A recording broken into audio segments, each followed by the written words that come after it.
ஜய ஜய சங்கர ஹர ஹர சங்கர. தெய்வத்தின் குரல் 6ஆம் பகுதி.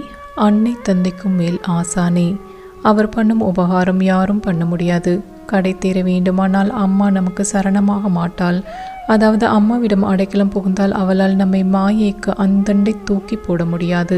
நம்மிடம் எவ்வளவோ பிரியம் காட்டி நமக்காக எத்தனையோ தியாகங்கள் எல்லாம் செய்கிறவள் தான் அவள். என்றாலும் கூட அவளும் மாயை சேற்றில் தான் இருப்பவளாகையால் அதிலிருந்து நம்மை அவளால் தூக்கி போட முடியாது. தூக்கினால் பழு கூடுவதில் 2 பேரும் இன்னும் புதைவதாகத்தான் ஆகும். அதே மாதிரிதான் அப்பாவும் சரணமாக மாட்டார்.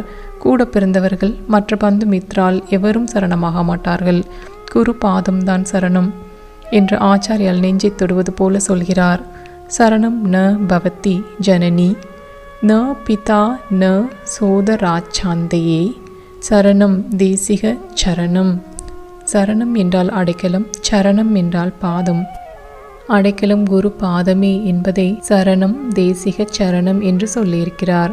ஆச்சாரியால் இங்கே தேசிக என்ற வார்த்தையை குருவுக்கு போட்டிருப்பதை கவனிக்க வேண்டும்.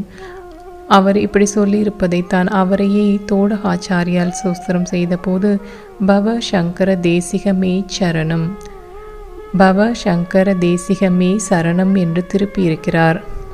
தாயார் தகப்பனார்கள் இகலோகத்தில் ஜென்மாவை கொடுத்து இந்த லோகத்தில் நன்றாக வாழ பண்ணி இந்த லோகத்துக்கான சொத்தை கொடுப்பார்கள். ஆனால் இதெல்லாம் நிலை இல்லாதவை.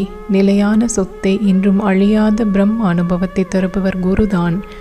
சொந்த பிள்ளையாட்டமா நினைச்சு ஆத்ம வித்யை உனக்கு கொடுத்துருக்கேன்பா.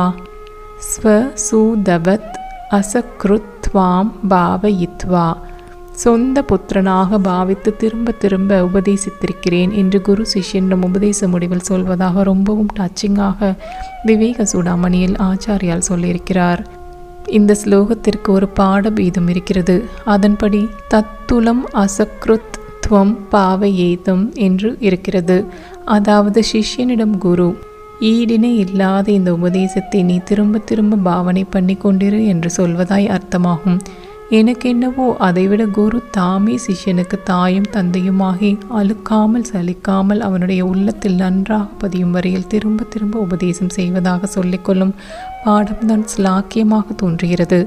திரும்ப திரும்ப என்பதைத்தான் அசக்ருத் என்று சொல்லியிருக்கிறது. ஜெய ஜெய சங்கர ஹர ஹர சங்கர.